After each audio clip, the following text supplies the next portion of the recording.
Lakers end up as the 7th seed with what happened with the Pelicans. Zion out now for the game tonight that ultimately will be against the Kings, which I think the Kings will win because Brandon Ingram's just coming back from an injury. CJ McCollum has been playing horrible because he's not wide open without Damian Lillard over there to draw an extra guy. And he's getting a little bit older too, as far as McCollum goes, even though he's a really good leader for that Pelicans team, that group. But now Zion pulled a hamstring. Apparently, that's why he left the game against the Lakers on Tuesday. And, or some level of pulling a hamstring. There's different grades of a hamstring pull, so I don't know how severe it is, but they said at least a couple weeks, it looks like. Which means that even if they did somehow win the game against the Kings tonight, they would probably have a really hard time keeping up with a really fast team like the Thunder, which is the team you would match up. Whoever wins the game against the Kings and the Pelicans tonight will then get the number 1 seed in the West, which is the Thunder, in a 7-game series. And obviously the Thunder have home court, so that's going to be an interesting dynamic. But as far as the Lakers and Nuggets go, I've heard so many things about, this and that, and it was a sweep last year, but, it was a close sweep, and so many different sides of the coin. I think people are missing some of the finer points of what's going on in this series, which is what happened last year. Last year, the Lakers made a Russell Westbrook trade in the middle of the season.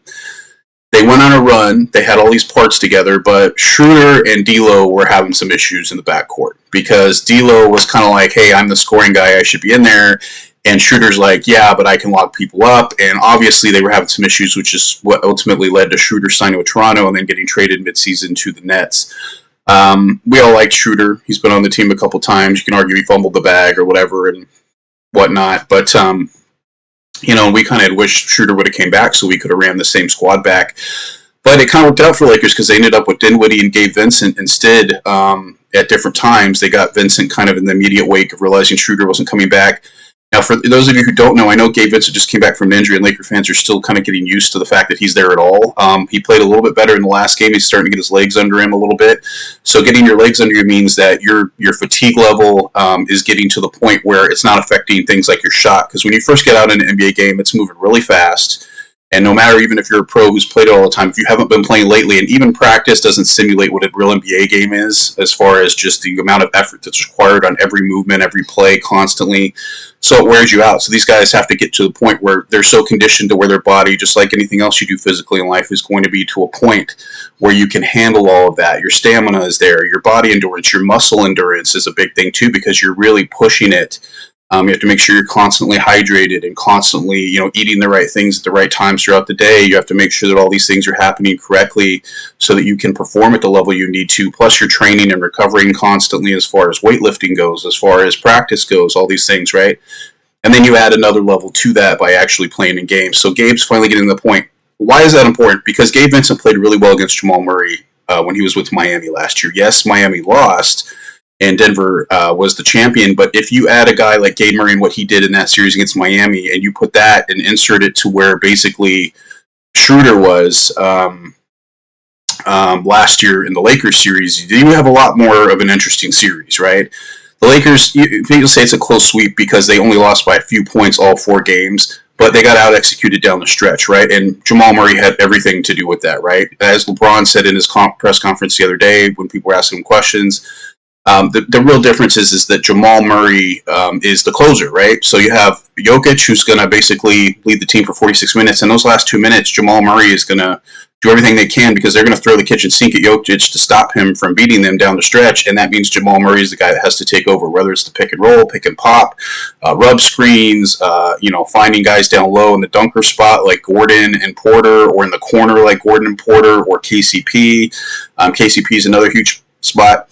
Bruce Brown was the guy that was really harassing D'Lo last year, and he's now not there. Another important guy that contributed last year when it was really not advantageous to the Lakers was Jeff Green, who's also no longer with Denver. Now they've had other guys like Braun step up, and some of their bench has kind of grown into those roles after seeing what they looked like last year when they were a little bit more green to the league, and seeing what guys like Brown and Green did and learning from them and how to be in those roles with the Nuggets as veterans, right, and playing more like veterans, even though they're still like guys like Christian Braun are a couple years into the league now. So I think all those things are big. What I think is even bigger than that, though, is that the difference is the conference finals, the Lakers were kind of grinding to get in, and then they grinded to get to the conference finals last year, by beating a really tough Warriors team. The weird series with Memphis that had all the drama and stuff, even though you could argue it wasn't really that tough from a competitive standpoint for the Lakers to win. And then, really unloading the tank to get rid of the Warriors, who at that time they had just won a title the year before, so that was not the easiest thing. They got rid of the defending champs last season when nobody said they could, which is the same situation they find themselves in right now, right? Where they're going up against defending champs and nobody says that they can.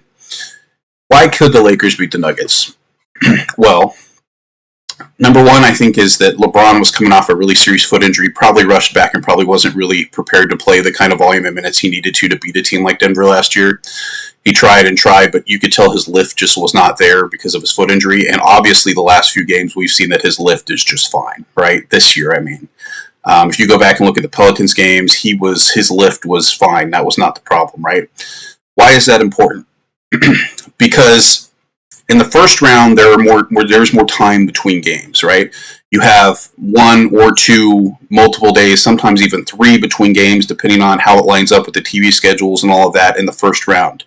And there's a bunch of different games going on, so they're more spaced out because you have 16 teams competing. When you get to the conference levels, it's every other day because the TV schedule gets a lot tighter. There's only 4 teams, so it's every other day. You're trading off east-west, east-west. And it goes a lot quicker that way, which is also kind of what, makes you a champion, is you have to endure that. But when you're an older guy like LeBron and even kind of an injury-plagued guy like AD, that extra day or 2 between games is so enormous. And I think that it's going to give LeBron so much time for treatment and stuff that's really going to help in itself even this series out a little bit. You could tell that at the end of some of those games where the Lakers got out-executed at the end last year in that sweep, that there's probably 2 of those games that if LeBron had been a little bit fresher, I think it very easily could have been 2-2. You know what I mean? And so I think that alone, add in the fact that they have some more versatility on their roster, Lakers this year. Dinwiddie and Gabe Vincent are guys that are big shot makers. I know they don't always make big shots with Lakers because that's not their role, but we're going to see. We're about to find out how big they are. Gabe has proved it with Miami a bunch of times that he can come out there and be that guy when you need him to. So if D'Lo does struggle, then they have other options to go to that aren't just little Dennis Schroeder, right, who's going to get pushed around by a bigger guard, even though he's a good defender ultimately, and he's a pestering defender. But you need a guy with some length. Dinwiddie has that. Gabe Vincent is a very good defender at staying in front of people, and he's finally healthy. The other thing is Vando has been said that he might be back as soon as a week from today. Now, it's going to take him a little time to get himself into game shape, but even a few minutes of Vando out there on a guy like Jamal Murray would be huge. Just from a defense, even if he can't give you anything on offense, the Lakers have offense. That's not the problem. Now, the other factors are if D'Lo plays any better, he averaged like 6 points and like 2 assists last year in that series. That's probably the worst of his career. If he does any better than that, that pretty much will help you also even the series. So if you combine a bunch of these factors for the Lakers, LeBron's a little healthier and they have a little bit more time between series. D'Lo's probably not going to only average 6 points a game and play the worst of his life. Jamal Murray also played the best series he's ever played, including the bubble when he completely went off against the Lakers last season. And he's not completely healthy and completely recovered, and he's still, I think, on a minutes restriction now, coming off of an injury this season. All those things combined, so for the Nuggets to win, they're going to have to win all their home court games, for sure.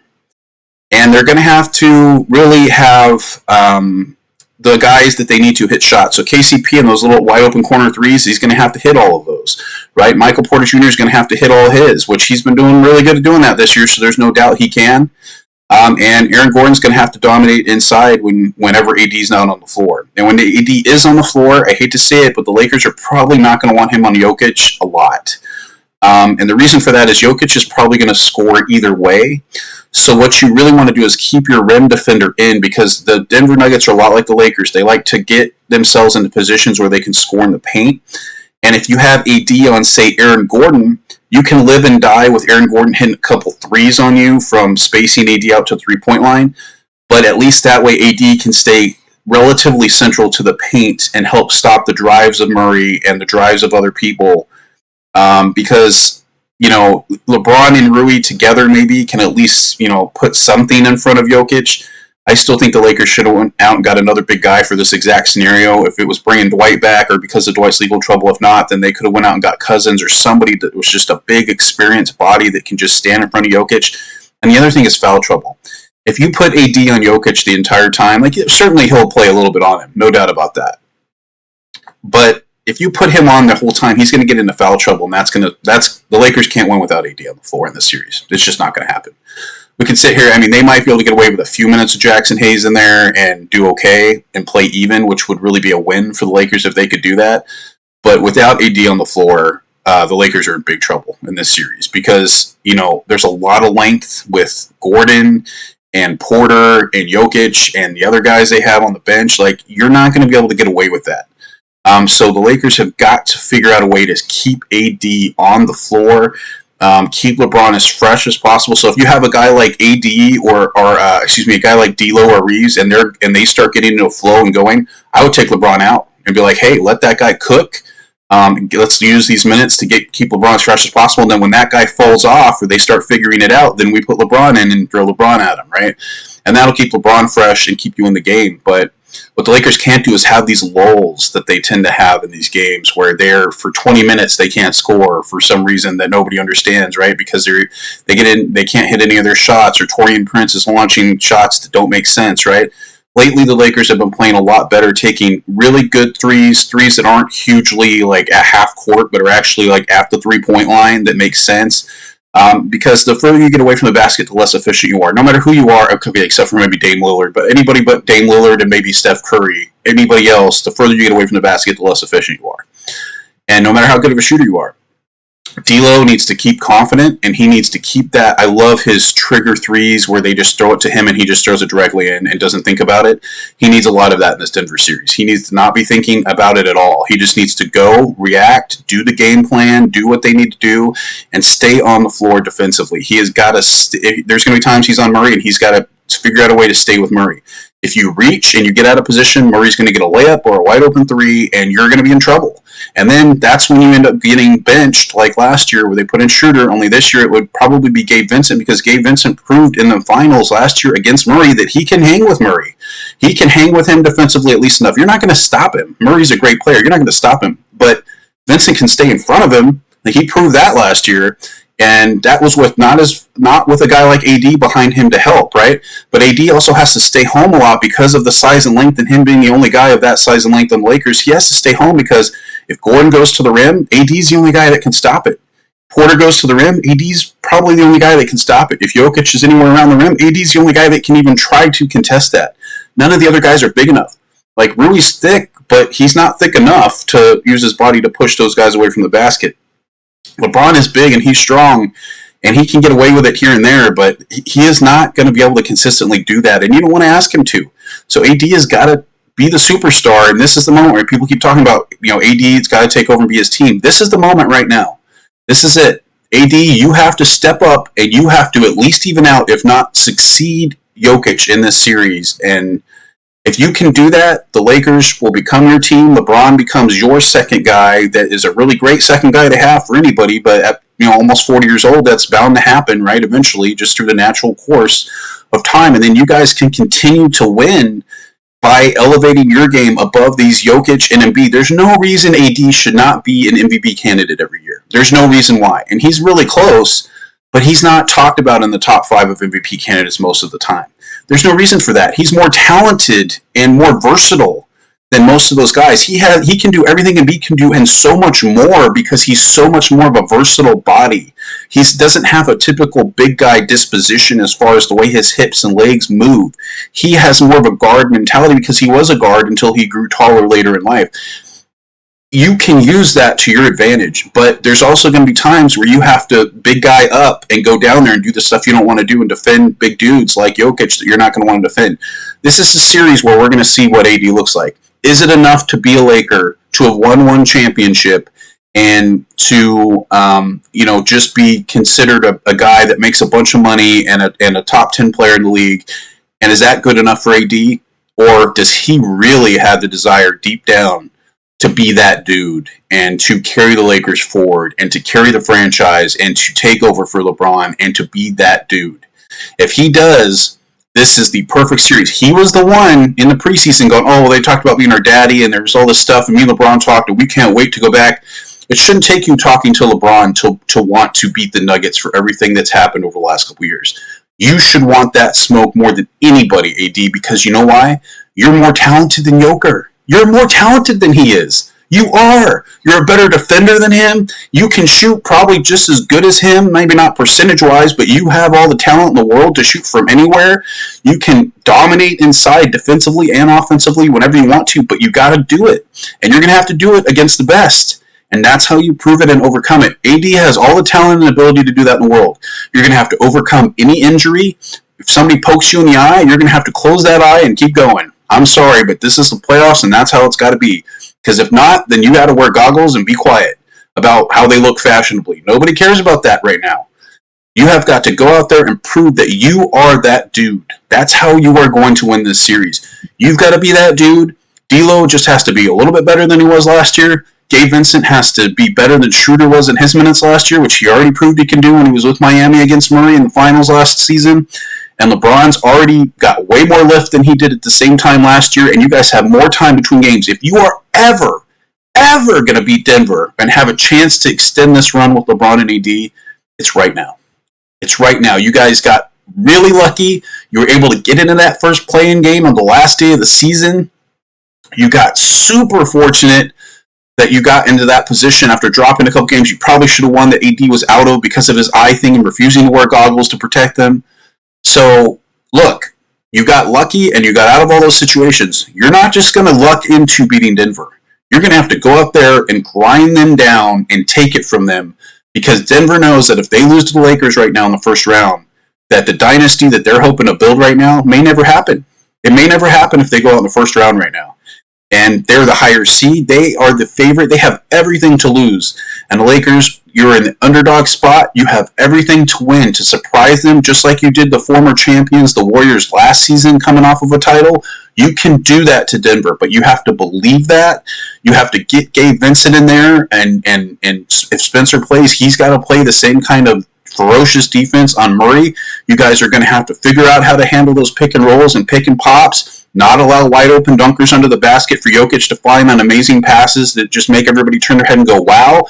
AD, you're going to have to man up and play as much as you can on Jokic and not get fouls.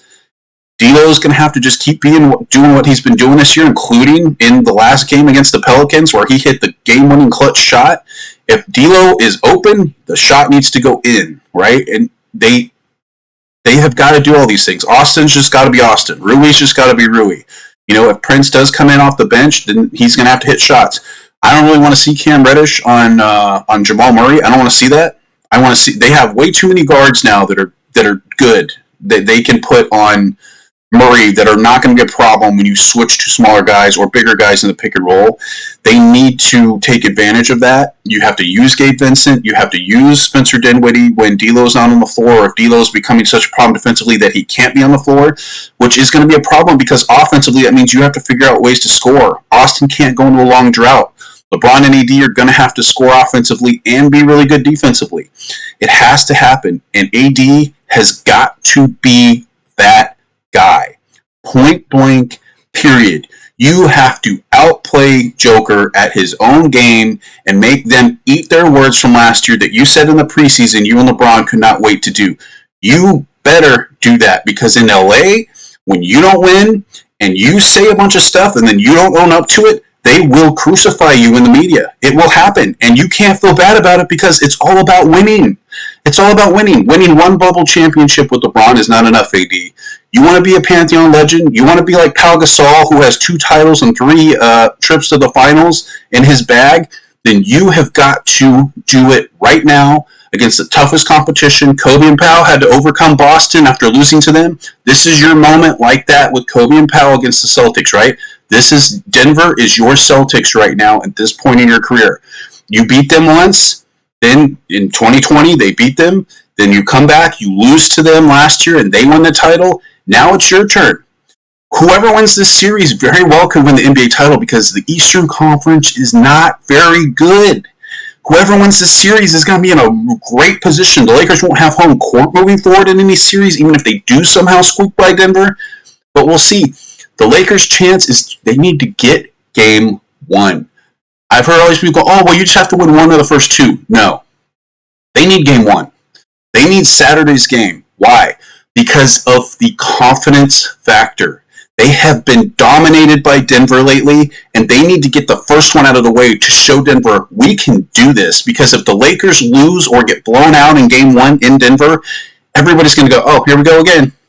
Here we go again. And they're just going to hear it and hear it and hear it. And even though they go, oh, we tune that out, we don't listen to that as NBA players, horse hockey, right? As David Sampson says on Nothing Personal. Shout out to David Sampson, right? They have to win game one to win this series. The Lakers must win game one because that is the only way. They have got to set a tone and give Denver something to go, oh, crap.